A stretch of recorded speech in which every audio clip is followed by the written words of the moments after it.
এবার আমি সম্প্রতি নির্বাচনী হলফনামার বিষয়ে আসতে চাই। সেখানে আপনি নিজে হলফনামা উল্লেখ করেছেন আপনার স্ত্রীর মালিকানায় রয়েছে 187 ভরি স্বর্ণালংকার, পাশাপাশি নগদ অর্থসহ স্ত্রীর অস্থাবর সম্পদের পরিমাণ দেখানো হয়েছে 3,41,65,000 টাকা। অন্যদিকে আপনার নিজের অস্থাবর সম্পদের পরিমাণ দেখিয়েছেন 33 লাখ টাকা এবং স্থাবর সম্পদ 3,15,00,000 টাকা। জাতীয় নির্বাচন হলফনামা অনুযায়ী আপনার হাতে নগদ রয়েছে 31,12,000 টাকা, অথচ ব্যাংকে জমা রয়েছে মাত্র 1,176 টাকা। আপনার স্ত্রীর কোনো ব্যাংক হিসাবে তথ্য হলফনামায় উল্লেখ নেই। এর আগে সিটি নির্বাচনে নগদ অর্থ দেখানো হয়েছিল প্রায় 45 লাখ টাকা। এটি গণমাধ্যমের খবর বেরিয়েছে যে আপনি সিটি নির্বাচনে আপনার যে হলফনামা ছিল আর বর্তমান যে হলফনামা সেখানের মধ্যে একটি ফারাক দেখা যাচ্ছে। এ বিষয়ে আপনি আসলে কি বলবেন? ফারাক তো থাকতেই পারে। আমি কাজ করি, কর্ম করি, ব্যবসা আছে, বাণিজ্য আছে, আমার একটা কোম্পানিও আছে। আমি শোনেন, মনে রাখতে হবে, আমি, আমার বাবা, আমার দাদা, আমার দাদার বাবা, আমার বাবার দাদার দাদা, আলহামদুলিল্লাহ আমার বংশক্রমে আল্লাহ ভালো রেখেছেন।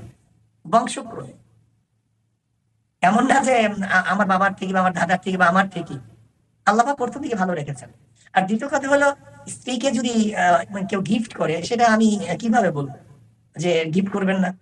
কথা ঠিক না। আসলে মূল ব্যাপারটা হলো এই, যদি আমি লুকাতাম এইটা সুন্দর, না লুকাইনি এইটা সুন্দর হয়েছে। না, আপনি লুকাননি, আপনি স্পষ্ট করে বলে দিয়েছেন। এটি আপনাকে ধন্যবাদ। আমি যদি অবৈধ হই সেটা দেখার বিষয়, চুরি করি, ডাকাতি করি, ঘুষ খাই, অবৈধভাবে আনি, হালাল টাকা যেরকম দেখেন, ইসলামের মধ্যে ধনীও আছে, গরিব আছে। উসমান গনি মানে কি? গনি মানেই তো ধনী, তার টাকাগুলো ইসলামের কাজে লেগেছে। সুলাইমান নবী আলাইহিস সালাতু ওয়াস সালাম, তারপরে দেখা যায় আমাদের ইসলামের মধ্যে ধনীও ছিল, গরিবও ছিল, কিন্তু সবচেয়ে বড় কথা হলো, যদি টাকা দিয়ে অবৈধ কাজ করা হয়, গুনার কাজ করা হয়, সেটা হলো হারাম। আর ইসলাম এই টাকা দিয়ে যদি হালাল কাজ করা হয়, দিনের খেদমত করা হয়, এটা তো খুবই ভালো। সমস্যা কি? আমি একটা কথা বলতে চাই, ইসলামের মধ্যে ক্ষমতাবানও ছিল আর কাফেরদের মধ্যে ক্ষমতাবান ছিল। ইসলামের মধ্যে ধনী ছিল, আবার বেঈমানদের মধ্যে গরিব ছিল, আবার বেঈমানদের মধ্যে ধনী ছিল। এই দুটোর পার্থক্যটা কি? আমরা মনে করি যেই ক্ষমতা অর্থ ন্যাক কাজের ন্যাকের কাজে লাগে, সেই অর্থ এবং ক্ষমতা এটা রহমত। আর যে অর্থ এবং ক্ষমতা গুনার কাজে ব্যবহার হইতে হয়, সেই অর্থ এবং ক্ষমতা এটা হলো জহমত, এটা হলো গজব।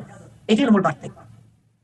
জি, অর্থের বিষয়ে যেটি আসলো সেটা আমি আপনার কাছে জানতে চাই যে প্রত্যেকটি রাজনৈতিক দলেরই অর্থের উৎস থাকে, অর্থ দরকার হয় দল পরিচালনার ক্ষেত্রে।